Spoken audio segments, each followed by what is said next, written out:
الطقيري اللي هو كان أول رئيس لمنظمة التحرير الفلسطينية، كان بيقول: لو أنك بحساب الورقة والقلم نظرت في الأوضاع لكانت الدولة اليهودية ستقوم بعد 3 سنوات مش بعد 30 سنة.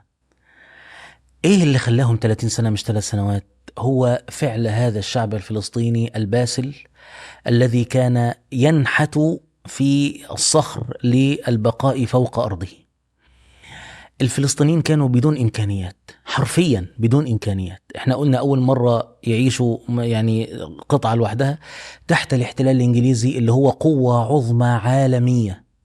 يعني دلوقتي لو قلت لك إنه أمريكا جت تحتل محافظة الإسكندرية أو محافظة أو حماه مثلا أو منطقة الدمام، قصدي الفارق ضخم جدا بين القوة الإنجليزية وبين إمكانيات الشعب الفلسطيني. ثم انه فلسطين، الانجليز دول مش محتلين فلسطين بس، الانجليز دول محتلين فلسطين والاردن والعراق ومصر.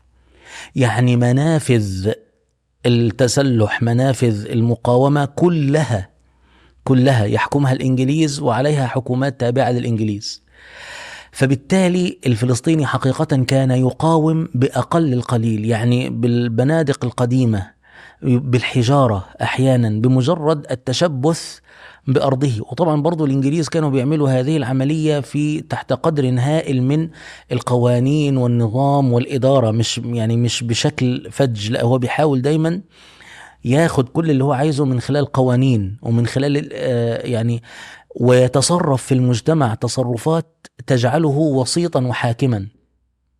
يعني مثلا عنده نظام إداري، النظام الإداري ده بيطلع عليه الموظفين بيستكثر فيهم من اليهود والنصارى، بيطلع فيهم المتعلمين أبناء المدن مش أبناء القرى، وبيلعب على هذه التناقضات بين المسلمين والنصارى، بين اليهود والنصارى من جهة وبين المسلمين من جهة، وبين أبناء القرى وبين أبناء المدن من جهة، وبين الأغنياء وبين الفقراء من جهة أخرى. والمدارس التي أنشأها مدارس تنصيرية ومدارس تبشيرية، فبعض الذين درجوا فيها وخرجوا فيها كانوا فيهم أحيانا التصاق بالمحتل البريطاني وإعجاب بالفكرة الغربية. وبالنهاية يا جماعة دول يهود مضطهدين مش لاقيين مكان في العالم، بيجوا هنا زيهم زيكم، مش معنى كده ان هم هياخدوا أرضكم. قصدي أقول في آلة إعلامية وفي نظام إداري، يعني ما فيش حالة من حالات الاستيلاء القسري على الأراضي إلا نادرا جدا، وتتم يعني بحيل قانونية وقضائية وفي محاكم. تمام.